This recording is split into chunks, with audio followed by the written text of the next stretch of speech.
Breaking news చూస్తున్నాం. తెలంగాణలో ఎన్నికలు జ్యోతిష్యం ప్రకారం వస్తాయని సుప్రీంకోర్టు న్యాయమూర్తి జస్టిస్ వి రామసుబ్రమణ్యన్ వ్యాఖ్యానించారు.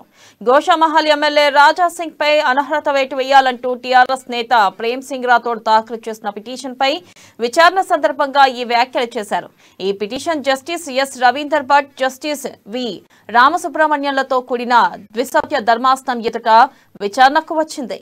ఇక పిటిషనర్ తరపు న్యాయవాది వాదనలు వినిపిస్తూ ఇది 2018 ఎన్నికల నాటి పిటిషన్ అని, మరికొన్ని వివరాల సమర్పణకు 3 వారాల సమయం కావాలని ధర్మాసనానికి విజ్ఞప్తి చేశారు. ఇక ఈ దశలో జోక్యం చేసుకున్న జస్టిస్ వి రామసుబ్రమణ్యన్ తెలంగాణలో జ్యోతిష్యం ప్రకారం 2018లో ముందస్తుగా ఎన్నికలు వచ్చాయి. అలాగే ఈ కేసు విచారణకు గ్రహాలన్నీ ఒకే వరుసలోకి రావాలి కావచ్చు అంటూ వ్యాఖ్యానించారు.